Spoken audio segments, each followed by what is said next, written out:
네, 오늘은 마태복음 18장 21절에서 35절까지 있는 말씀을 갖고 내가 받은 용서라는 제목으로 같이 한번 말씀 나눠보겠습니다. 오늘 본문 말씀 읽어드리겠습니다. 그때 베드로가 주님께 와서 주님, 형제가 내게 죄를 지었을 때 몇 번이나 용서해야 합니까?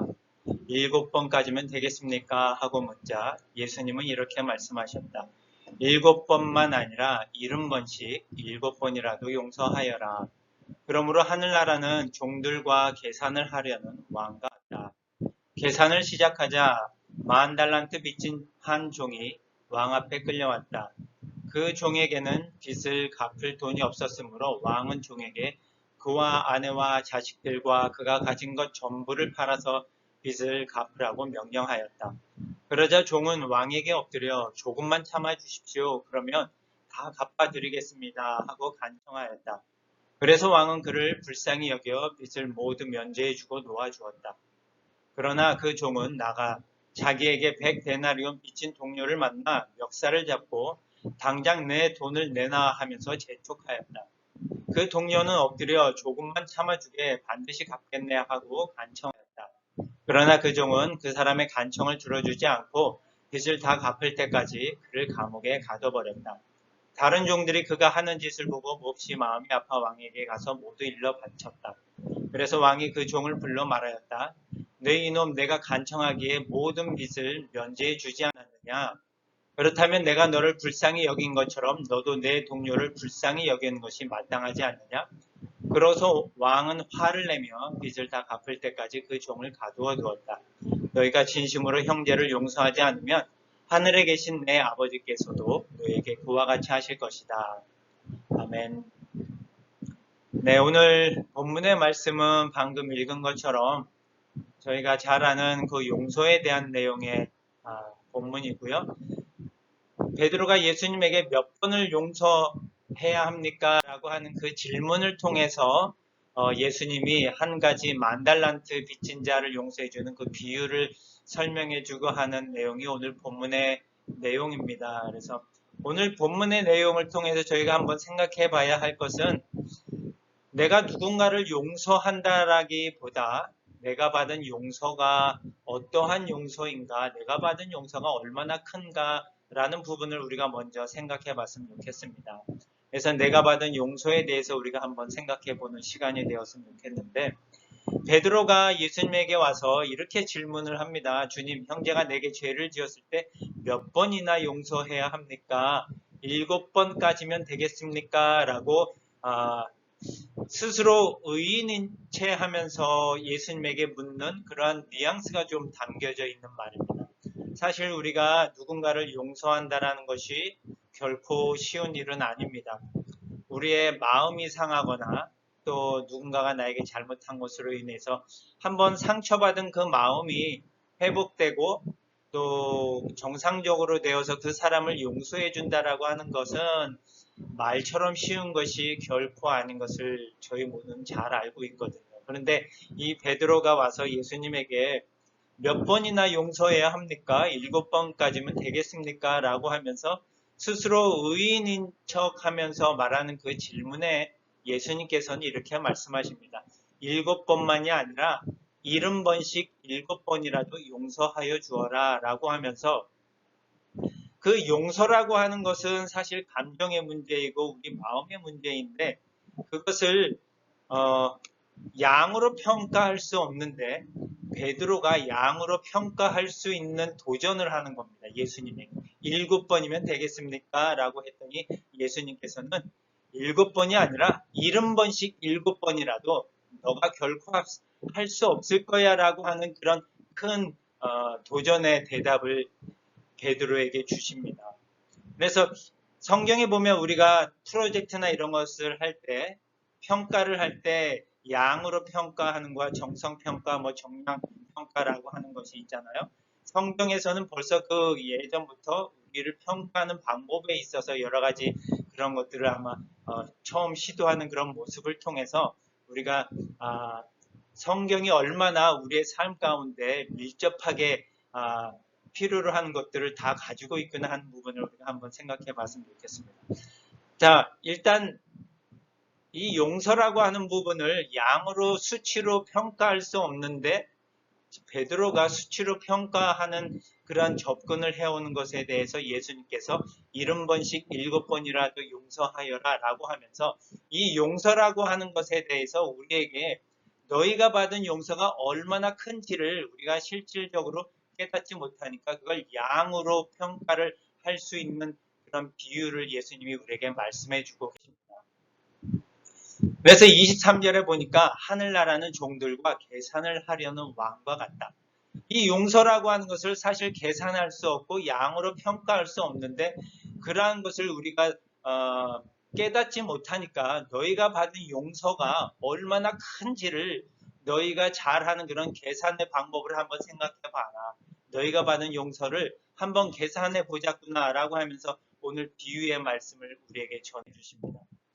이 비유의 말씀에 보면은 10,000달란트를 빚진 자가 탕감을 받았고 또 100데나리온을 빚진 자가 탕감받은 것을 비유로 설명하고 있는데 그 당시에 화폐 단위이기 때문에 지금 우리의 몸으로 체험하거나 우리가 이해할 수 있을 만한 그런 단위가 아니어서 사실은 이 비유를 들어도 10,000달란트, 100데나리온 뭐 그 양을 우리가 전혀 공감할 수 없는데 그것을 한번 현재의 기준으로 환산을 해보면 이렇습니다. 1달란트라고 하는 것은 6,000데나리온과 같은 단위가 1달란트입니다. 그래서 오늘 10,000달란트는 얼마만한 데나리온이냐면 6천만 데나리온과 같은 거예요. 그래서 6천만 데나리온을 빚진 자와 나가서 만났던 100데나리온을 빚진 자를 서로 비교해 본다면 그 당시에 사용하는 이 데나리온의 값어치는 노동자 하루치의 품삯이랑 맞먹는다고 합니다. 우리가 계산하기 쉽게 10만 원이라고 1데나리온을 계산을 한다면 이 1만 달란트 6천만 데나리온은 우리가 지금 피부로 느끼기에 약 6천억 원에 해당되는 그런 값어치를 가지고 있고 100데나리온은 약 1,000만 원의 가치를 가지고 있다라고 우리가 보면 됩니다. 그래서 한 사람은 왕에게 6천억 원의 빚을 지고 있었는데 6천억 원을 다 탕감받은 거고 또 한 사람은 자기 동료에게 1,000만 원의 빚을 짓고 있었는데 그 1,000만 원을 갚지 못한 그런 상황 가운데 놓여 있는 비유의 말씀을 우리가 오늘 볼 수 있습니다. 그렇다면 우리가 오늘 포커스를 하는 것은 내가 받은 용서입니다. 내가 누군가를 용서할 수 있다라는 것이 아니라 내가 받은 용서가 얼마나 큰지를 먼저 깨닫는 것이 중요한데 우리는 6천억 원을 빚진 자거든요. 사실 이거는 말이 6천억 원이지 우리의 빚은요. 이 계산을 통해서 양으로 수치로 환산할 수가 없어요. 왜냐하면 우리의 몸값은 우리가 빚진 그 빚은요. 예수님의 생명이었기 때문입니다. 그 예수님의 생명을 우리가 결코 빚으로 계산으로 환산할 수 없는데 그냥 비유를 통해서 환산을 하자면 그냥 가장 적은 단위로 해도 6천억 원이라고 하는데 뭐 웬만한 사람들은 이만큼의 가치가 얼마인지를 사실 느껴볼 수도 없는 단위인 거거든요. 그런 거에 대해서 우리는 진짜 이만한 빚을 지고 있다라고 하는 것을 우리가 한번 생각해 봤으면 좋겠습니다. 그래서 왕은 그를 불쌍히 여긴 것처럼 빚을 모두 면제해 주고 놓아주었다라고 합니다. 우리의 빚이 이 정도인데 우리는 누구에게 빚을 지고 있는 거냐면요. 우리의 동료나 가족이나 다른 사람이 아니라 왕 대신 하나님에게 우린 빚을 지고 있는데 그 빚은 사실 계산할 수도 없을 만큼 어마어마한 양인데 하나님께서는요 그 빚을 모두 면제해 주셨다라는 겁니다. 언제까지 갚아라 라는 조건이 아니라요 모두 면제해 주셨다라는 것이 우리가 받은 용서입니다. 우리가 받은 용서가 이렇게 어마어마한 것인데 이것을 사실 우리는 공감하지 못하고 느끼지 못하고 현실적으로 이것에 대한 이해도가 없어요. 이렇게 어마어마한 빚을 내가 용서받은 자라는 사실을 우리가 오늘 좀 잘 깨닫고 자각했으면 좋겠습니다.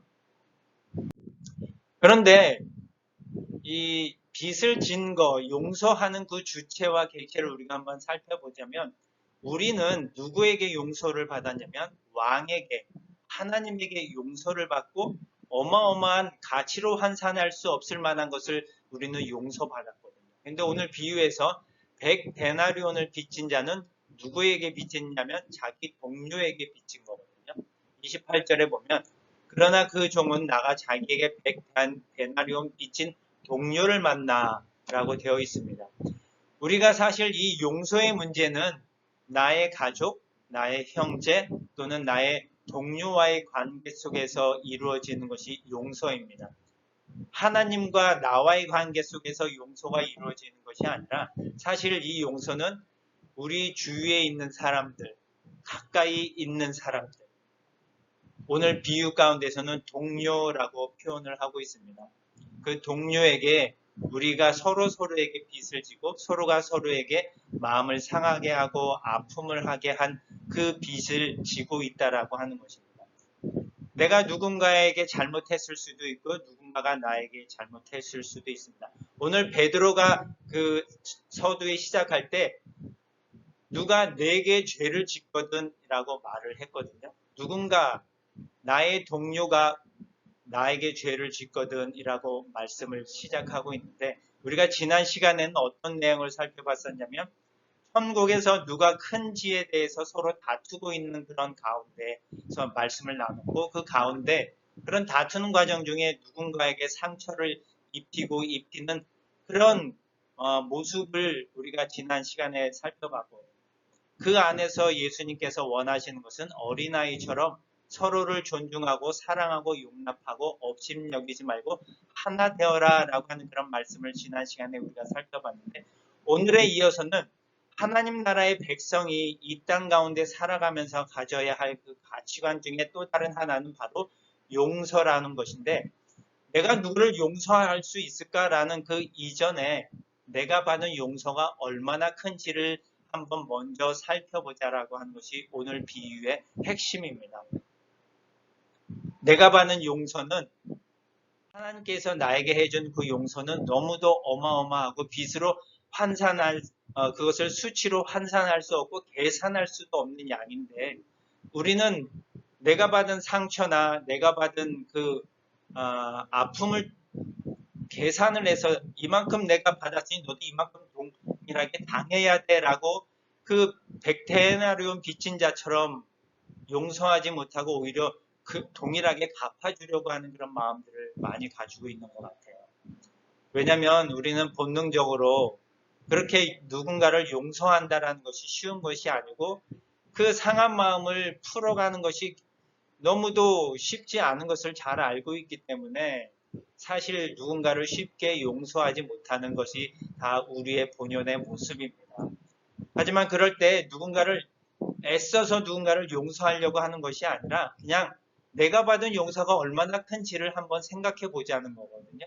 그러할 때에 우리 마음에 하나님께서 누군가를 용서할 수 있는 마음을 주실 수 있겠다라는 그런 마음을 갖고 우리가 우리의 자신을 먼저 되돌아보는 것이 중요하다고 봅니다. 33절에 그렇다면 내가 너를 불쌍히 여긴 것처럼 너도 내 동료를 불쌍히 여기는 것이 마땅하지 않느냐라고 말씀하십니다. 내가 받은 용서가 얼마나 큰지를 알고 내가 얼마나 불쌍히 여김을 받았구나라고 하는 것을 깨달아 안다면 그렇지. 나도 내 동료를 불쌍히 여겨야 되겠지. 불쌍히 여기는 것이 마땅하겠구나라는 그런 마음을 하나님께서 자연스럽게 주시기를 우리가 기도해야 된다는 것입니다. 35절 마지막에 이렇게 기록되어져 있습니다. 너희가 진심으로 형제를 용서하지 않으면 하늘에 계신 내 아버지께서도 너희에게 그와 같이 하실 것이다. 우리가 수치로 계산을 해서 용서하는 것이 아니라요. 마음으로, 진심으로 우리의 마음을 다해서 하나님께서는 우리의 빚을 모두 면제해 주셨잖아요. 그렇다면 우리도 우리의 마음을 다해서 우리가 진심으로 누군가가 나에게 지은 죄, 누군가가 나에게 준 상처를 진심으로 우리가 용서하고 나아갈 때에 하나님께서도 우리를 동일하게 다뤄주실 걸로 압니다. 쉽지 않은 일이지만 먼저 내가 받은 그 용서가 어떠한 것인지 얼마나 큰지를 한번 생각해 보고 살아가는 그런 한 주간 되었으면 좋겠습니다. 기도하시겠습니다.